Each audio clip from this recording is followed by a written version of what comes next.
What are some unethical life hacks? Can't write a good job application or CV? Post a job advertisement on those free websites for a position in the area you are interested in entering. Have random people apply to your fake job advertisement and use those CVs to create a master CV for yourself. Learned from a homeless person on the bus. Put on your best suit, aka least disgusting suit, if you're a hobo. Show up at funeral homes and act like you knew the deceased. Have free cake. Have affairs with realtors. They have keys to empty houses all over town. Try to tell a few lies, but do it really poorly. Confess to being a terrible liar. Do this periodically for things that don't matter. Actualize go undetected.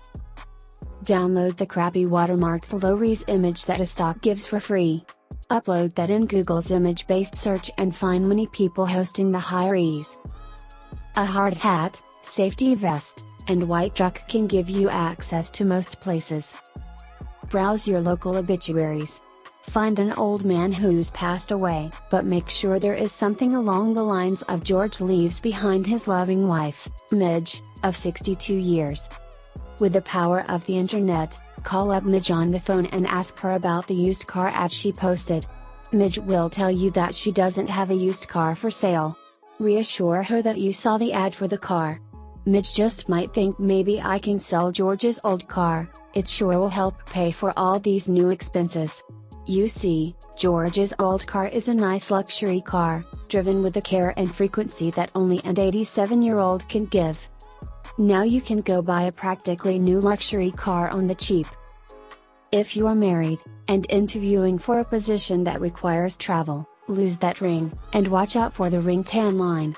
If you aren't married, and interviewing for a stable job, put on a wedding ring. If you have any close friends with kids, take some pics with them. If anyone questions you about the wife, just start looking like you are going to cry, no one will ask again. Having a family makes you a little less vulnerable to downsizing and gives you some great excuses for missing work. Hungover? Kids sick?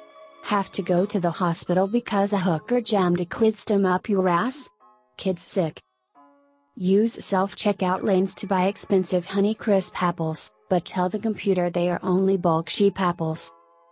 On Craigslist or List, or any other classified site, find an item you want, lowball the person from several different emails, then send them a reasonable, but still below asking value, offer at them from your real email.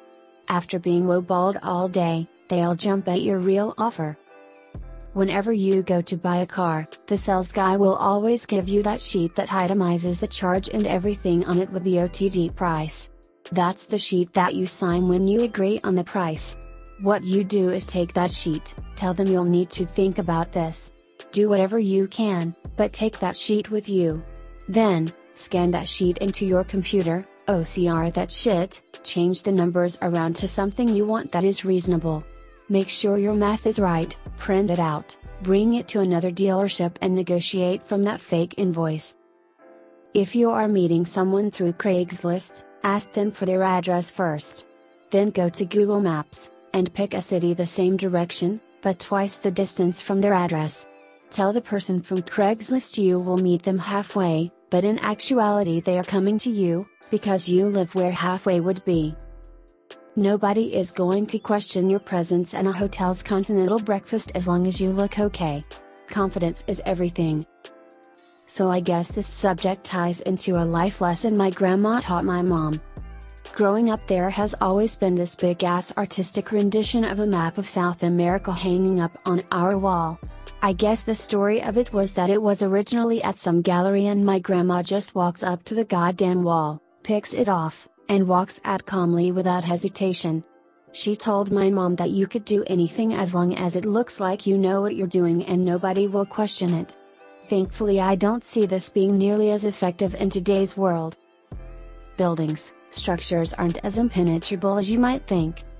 If a building has a composite shingle roof, you can't typically just remove the shingles and cut through the backing underneath, usually plywood. In an unrelated note, alarm systems rarely monitor roofs. Also, if you're in a room with walls made of drywall, you're never really trapped. You can cut through the drywall and go through the wall itself, if needed. When you buy a laptop or desktop, buy a warranty that includes accidental damage.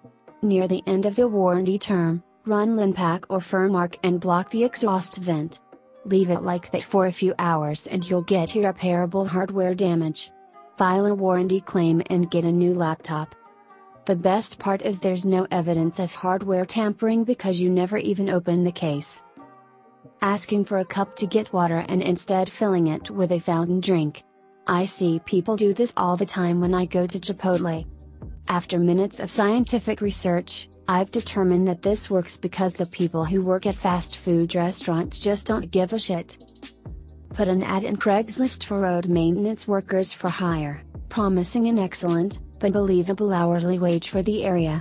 Request that the recruits wait near a bank, right at the time you intend to rob the bank. Instruct the recruits to wear yellow vests, safety goggles, and a respirator mask, and preferably a blue shirt. Show up in the same attire and execute your robbery and get away with the help of your friendly job-seeking decoys. Have a crack in your windshield? Find a city truck and call the number on the back saying the truck flung rocks at you and cracked your window. They'll confirm the truck was where you said it was and, bam! New window free. I had this actually happen to one of my windshields, and when I called the number for the truck they told me to fuck right off in their own words. Poke holes in a condom to get married. A few years ago we knew a girl that did this. Her best friend was married and had 2 kids already. Her biological clock must have been Big Ben because she was frantic to have a kid so their kids could be close to the same age, grow up as best friends, etc. It was seriously kind of sad and creepy at the same time. She had a boyfriend who had told her in no uncertain terms that he did not want kids. She kept trying to change his mind, which blew us away. We told her point blank, if he doesn't want them and you do, you need to reevaluate the relationship. She actually agreed and we were all convinced she was going to break it off because there is no way she would compromise on wanting kids. Her solution to the dilemma in her mind was to poke holes in the condoms she kept at her house. She honestly could not understand when her best friend told her she needed professional help. She didn't see it as trapping him and actually tried to debate that what she did was perfectly acceptable. When the boyfriend found out, he went ballistic and noped the fuck out.